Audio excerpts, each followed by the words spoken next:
El sistema respiratorio tiene como función principal proporcionar al cuerpo y a las células oxígeno y energía a través de la circulación sanguínea. Las vías respiratorias son las encargadas de la aspiración del aire, lo cual son la nariz, que es un órgano de la cara y es la principal vía de entrada de oxígeno a nuestro cuerpo. En ella reside el sentido del olfato. La boca, que es un orificio a través del cual se ingiere el alimento y se emiten sonidos para comunicarse. Luego de la inhalación del aire, sea por la nariz o por la boca, el cuerpo expulsa dióxido de carbono. Las vías respiratorias comunican al exterior con los pulmones y el diafragma, que son los órganos principales de esta función. El diafragma es un músculo grande y delgado, situado debajo de los pulmones. Tiene forma de campana y separa los pulmones del abdomen. El diafragma está adherido a la base del esternón, a la parte inferior de la caja torácica, a la columna vertebral. Cuando se contrae, aumenta el tamaño de la cavidad torácica y por lo tanto los pulmones se expanden. Los pulmones son los dos órganos más grandes del aparato respiratorio. Su forma es semejante a dos grandes esponjas que ocupan la mayor parte de la cavidad torácica. El pulmón izquierdo es ligeramente menor que el derecho porque comparte el espacio con el corazón en el lado izquierdo del tórax. En cada inhalación, el aire atraviesa las fosas nasales o la boca, donde se calienta y unifica para seguir su recorrido por la laringe. Esta es como un tubo pequeño ubicado en el cuello.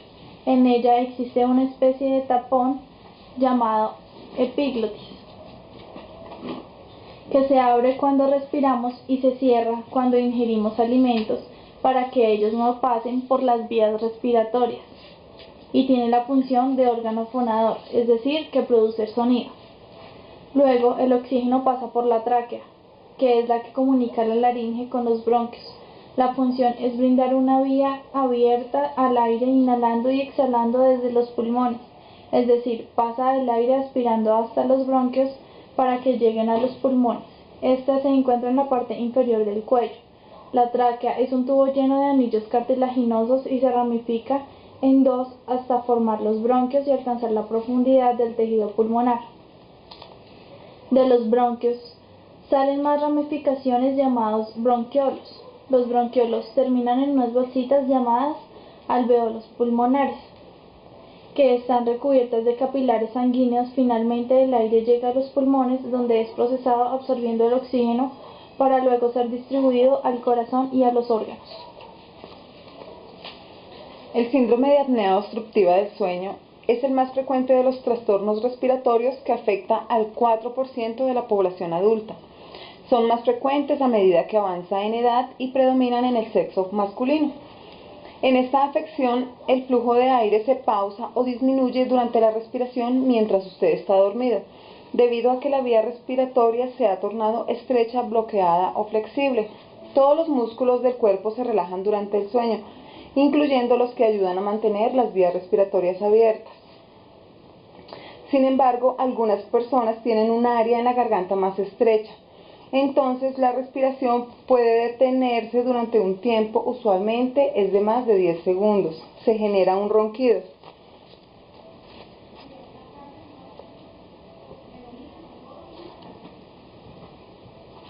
El ronquido es causado por el aire que trata de escurrirse a través de la vía respiratoria estrecha o bloqueada. Los ronquidos son seguidos por un silencio, periodo de apnea, que termina con un pequeño despertar denominado alertamiento, acompañado de movimientos corporales, tras lo cual sigue otra serie de ronquidos.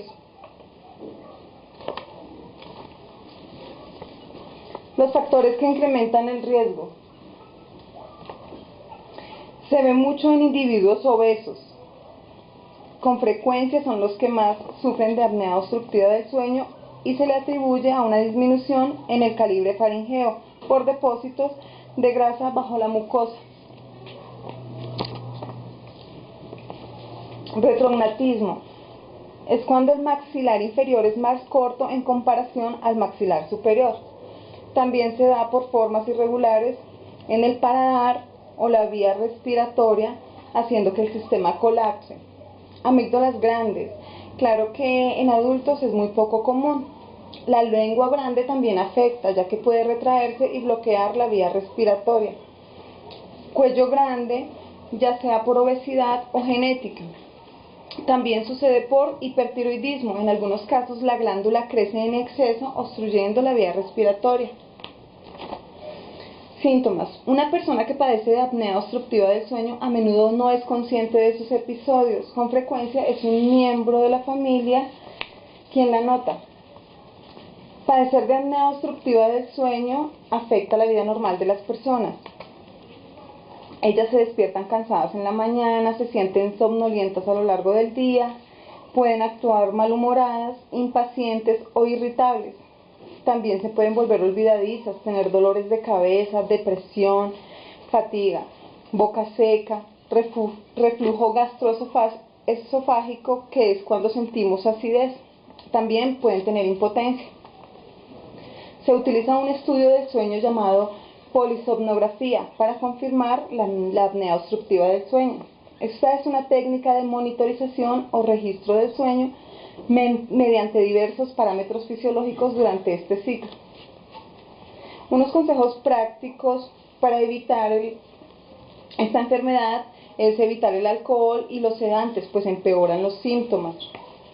También hay que evitar dormir de cúbito dorsal, preferiblemente hacerlo de cúbito lateral. Bajar de peso también ayuda a disminuir los episodios.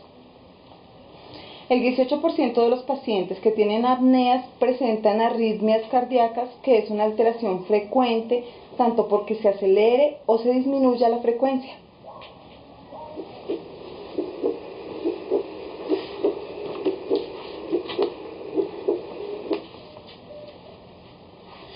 La apnea obstructiva en el sueño de niños. Partiendo de la historia de 1960, hay descripciones patológicas del sueño en niños como causa de muerte, siendo por causa falla cardíaca y falla respiratoria, por la ausencia del oxígeno. El niño, cuando duerme, aproximadamente duerme de 16 a 18 horas, a diferencia del adulto. Cuando el niño entra en el sueño normal, en él hay un aumento de la frecuencia cardíaca y la frecuencia respiratoria. Como ya nombrábamos, el polisomnógrafo es un estudio que se le realiza cuando hay signos de alarma de la apnea obstructiva, en el cual registra actividades encefalográficas, movimientos oculares, tono muscular, electrocardiogramas, parámetros respiratorios, flujo nasal y oral. En las amígdalas es donde podemos evidenciar donde haya una obstrucción de apnea del sueño. ¿Por qué?